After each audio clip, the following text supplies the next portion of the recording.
तो नमस्कार दोस्तों, इस वीडियो में हम लोग बात करेंगे इलाहाबाद हाई कोर्ट के बारे में। इलाहाबाद हाई कोर्ट से रिलेटेड एक नोटिफिकेशन जारी हुआ है जिसमें ये बताया जा रहा है कि एग्ज़ाम होने वाला है। ऐसा कोई ऑफिशियल न्यूज़ नहीं आई है। और दूसरा ये बात है कि क्या इसमें लेन देन चलती है कि नहीं, और ये जो भर्ती है कि साफ़ सुथरी है कि नहीं। तो सबसे पहले मैं आपको जो नोटिफिकेशन जारी हुआ है उसके बारे में बात करते हैं। ऐसा कोई नोटिफिकेशन ऑफिशियल नहीं दिया हुआ है, तो आप डरने की कोई ज़रूरत नहीं है। हाँ, इलाहाबाद हाई कोर्ट का हर साल जो एग्ज़ाम होता है वो 1 महीने के अंदर कंडक्ट करा लिया जाता है। तो इस तरीके से किसी ने गड़बड़ करा होगा कि फर्जी का उसने नोटिफिकेशन बनाया और सभी लोग ने वीडियो बना दिया। तो आपको डरने की बिल्कुल ज़रूरत नहीं है।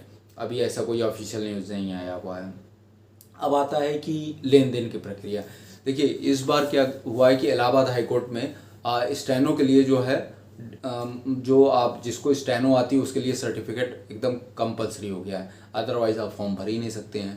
ठीक है, तो अब जिसने भी ये मान लीजिए कि किसी ने भी धोखे से ये बनवा लिया और वो पास हो गया, तो वहाँ पे जब आपकी ज्वाइनिंग जहाँ पे हुई और उस डिपार्टमेंट में आपसे बोला गया कि लिखने के लिए, अगर वहाँ पे आप लिख नहीं पाए तो अब समझिए आप तो गए और जिस कोचिंग इंस्टीट्यूट ने ये जारी करा वो भी निपट जाएगा। इससे पहले की भर्ती में अब ये मानी कि कोई भी भर्ती निकलती है, मान लीजिए 100 पोस्ट या 200 पोस्टों के लिए निकलती है, तो एक आध पोस्ट के लिए हो सकता है। मैं उस पर ये नहीं कब मतलब सर्टिफिकेट दे रहा हूँ कि नहीं, बिल्कुल ऐसा लेन देन चलता है, लेकिन एक आध अपवाद होते हैं। तो उस 2 पोस्टों के लिए मतलब मान लीजिए 100 सीटों में से 2 सीटें ऐसी हो गई, तो 98 तो आपकी सीटें सेफ है ना। तो आप उस पर ध्यान दीजिए, ऐसी फालतू की बातों पे ध्यान बिल्कुल मत दीजिए। जो भी इस बार गड़बड़ी करेगा नपेगा जरूर।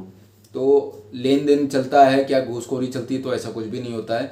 आपको भी मालूम है कि इलाहाबाद हाई कोर्ट का एग्ज़ाम जो होता है बहुत साफ़ सुथरा होता है, और लेन देन से रिलेटेड आज तक कोई र्यूमर नहीं उठी हुई है।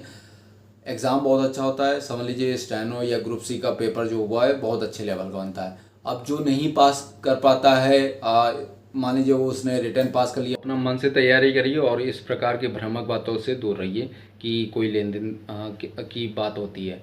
बाकी आपको कोई डाउट हो तो आप मेरे से पूछ सकते हो, और इससे रिलेटेड मैंने प्रीवियस वीडियोज़ भी डाले हुए हैं।